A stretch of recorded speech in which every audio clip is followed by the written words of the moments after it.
तर स्पर्धा परीक्षा मराठी या चॅनलमध्ये आपले स्वागत आहे। ऑगस्ट महिन्यामधल्या चालू घडामोडीचा हा आपला पहिला व्हिडिओ आहे। यापूर्वीच्या सगळ्या व्हिडिओच्या लिंक खाली डिस्क्रिप्शन बॉक्समध्ये दिलेले आहेत, त्यावर क्लिक करून तुम्ही यापूर्वीचे सगळे व्हिडिओज पाहू शकता। व्हिडिओ आवडले तर व्हिडिओ लाईक करा, चॅनल आतापर्यंत सबस्क्राईब केलं नसेल तर चॅनल सबस्क्राईब करा। आता आपण आजचा व्हिडिओ सुरू करूयात।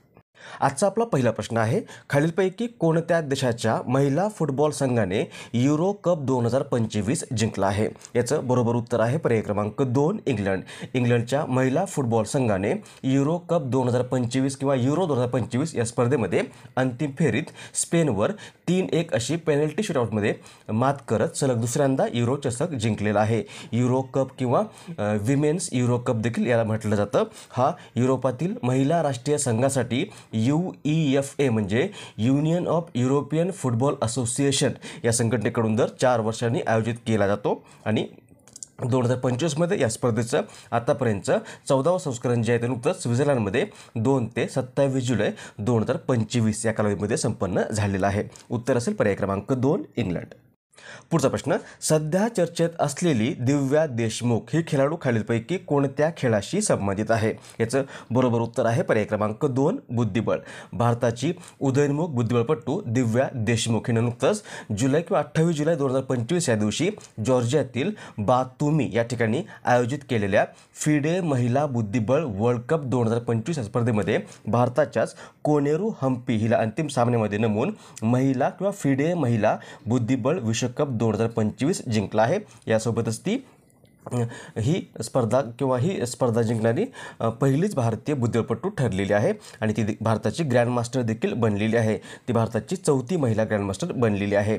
पहिली आहे कोनेरू हम्पी, दुसरी आहे आर वैशाली, तिसरी आहे हरिका द्रोणावल्ली आणि आता 4थी ग्रँडमास्टर बनली भारताची महिला ग्रँडमास्टर दिव्या देशमुख आणि भारताची आतापर्यंतची ही 28वी ग्रँडमास्टर बनलेली आहे। उत्तर असेल पर्याय क्रमांक 2 दिव्या देशमुख ही बुद्धिबळ या खेळाशी संबंधित खेळाडू आहे। प्रश्न, खालीलपैकी कोणता दिवस जागतिक व्याघ्र दिन म्हणून साजरा केला जातो किंवा इंटरनॅशनल किंवा वर्ल्ड टायगर डे? याचं बरोबर उत्तर आहे पर्याय क्रमांक 2 29 जुलै।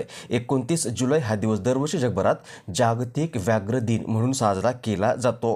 29 जुलै 2010 रोजी रशियातील सेंट पीटर्सबर्ग या ठिकाणी संपन्न झालेल्या व्याघ्र परिषदेमध्ये हा दिवस साजरा करण्याची घोषणा करण्यात आली होती आणि हा दिवस वाघांच्या नैसर्गिक अधिवासांच्या संवर्धनासाठी जागतिक पातळीवर प्रयत्न करणे तसंच त्याबद्दल जनजागृती करणे आणि वाघांच्या संवर्धनासाठी येणाऱ्या समस्यांवर विचार करणे या उद्देशाने हा दिवस साजरा केला जातो। यावर्षी हा दिवस securing the future of tigers with indigenous people and local communities at the heart या थीमखाली साजरा करण्यात आलेला आहे। उत्तर असेल जागतिक व्याघ्र दिन हा दरवर्षी 29 जुलै पर्याय क्रमांक 2 या दिवशी साजरा केला जातो। नुकत्याच प्रसिद्ध झालेल्या हेनले पासपोर्ट इंडेक्स 2025 मध्ये भारत कितव्या क्रमांकावर राहिला आहे? याचं बरोबर उत्तर आहे पर्याय क्रमांक 3 77व्या। हेनले पासपोर्ट इंडेक्स 2025 नुकताच प्रसिद्ध झालेला आहे आणि भारतीय पासपोर्ट धारकांना या इंडेक्सनुसार 59 देशांमध्ये व्हिसा फ्री एंट्री मिळते। यावर्षी भारत यामध्ये 77व्या स्थानावर राहिलेला आहे। जगामध्ये पहिल्या क्रमांकावर आहे सिंगापूर हा देश।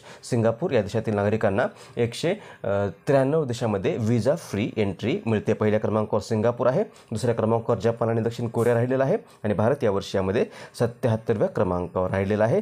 गेल्या वर्षी भारत यामध्ये 85व्या क्रमांकावर होता, म्हणजे यावर्षी भारताने 8 स्थानांची प्रगती केली आहे। पर्याय क्रमांक 3।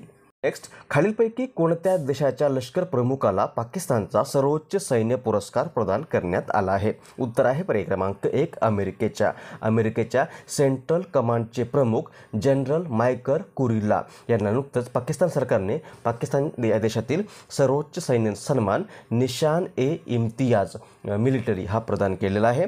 पाकिस्तानचे राष्ट्रपती आसिफ अली झरदारी यांच्या हस्ते हा सन्मान इस्लामाबादमधील राष्ट्रपती भवनामध्ये पार पडलेल्या एका विशेष समारंभात अमेरिकेच्या लष्कर प्रमुख किंवा अमेरिकेचे सेंट्रल कमांडचे प्रमुख जनरल मायकर कुरिल्ला यांना देऊन सन्मानित केलेला आहे। उत्तर असेल पर्याय क्रमांक 1 अमेरिका।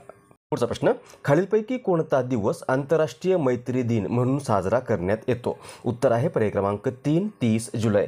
30 जुलै हा दिवस मित्र, कुटुंबीय आणि समाजात शांतता आणि बंधुभाव वाढवण्याच्या उद्देशाने दरवर्षी संयुक्त राष्ट्रसंघाकडून 2011 या वर्षापासून आंतरराष्ट्रीय मैत्री दिन म्हणून साजरा केला जातो। पुढचा प्रश्न आहे, खालीलपैकी कोणता दिवस जागतिक मानवी तस्करी विरोधी दिन म्हणून साजरा करण्यात येतो? याचं बरोबर उत्तर आहे पर्याय क्रमांक 3 30 जुलै. 30 जुलै हा दिवस दरवर्षी जगभरात जागतिक मानवी किंवा मानव तस्करी विरोधी दिन म्हणून साजरा केला जातो. हा दिवस साजरा करण्याची घोषणा संयुक्त राष्ट्रांकडून 2013 या वर्षामध्ये करण्यात आली होती आणि हा दिवस मानवी तस्करीच्या बळींच्या परिस्थितीबद्दल जागरूकता वाढवण्यासाठी आणि त्यांच्या हक्कांचं संरक्षण आणि संवर्धन करण्याच्या उद्देशाने साजरा केला जातो.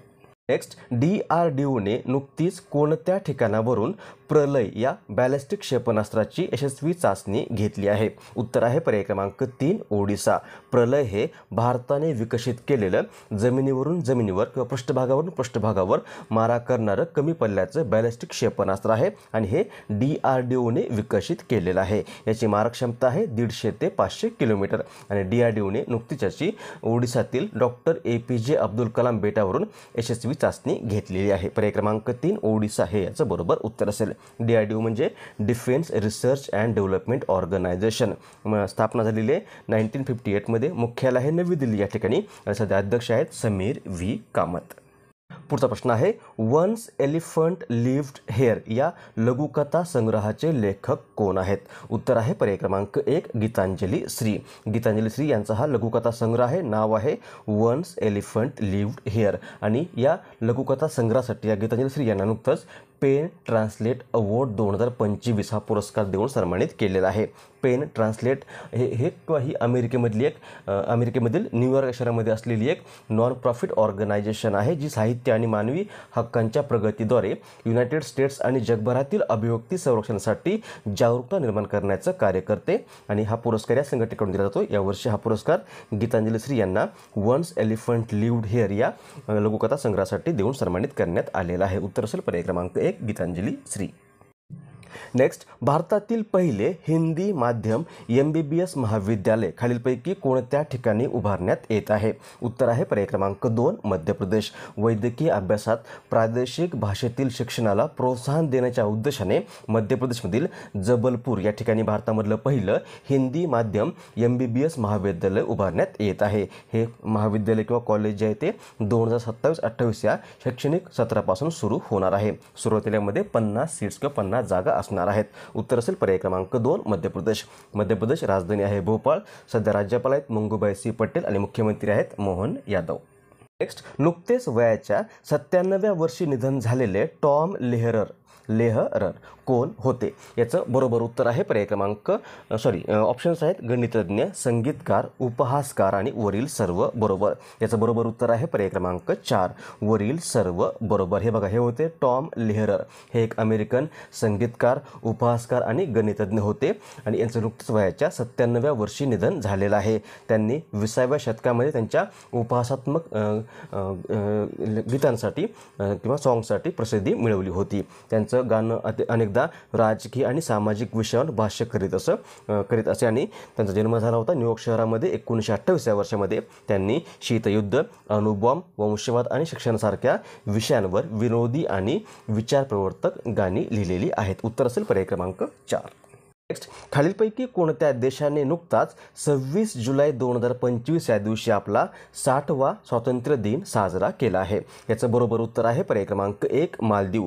मालदीव या देशाने नुकताच 26 जुलै 2025 या दिवशी त्यांचा 60वा स्वातंत्र्य दिन साजरा केलेला आहे. त्यांना मालदीव या देशाला 1965 या वर्षामध्ये इंग्रजांपासून स्वातंत्र्य मिळालेलं आहे आणि या दिनाच्या निमित्ताने भारताचे पंतप्रधान नरेंद्र मोदी जे ते मालदीवमध्ये प्रमुख पाहुणे म्हणून उपस्थित राहिले आहेत. उत्तर असेल पर्याय क्रमांक 1 मालदीव.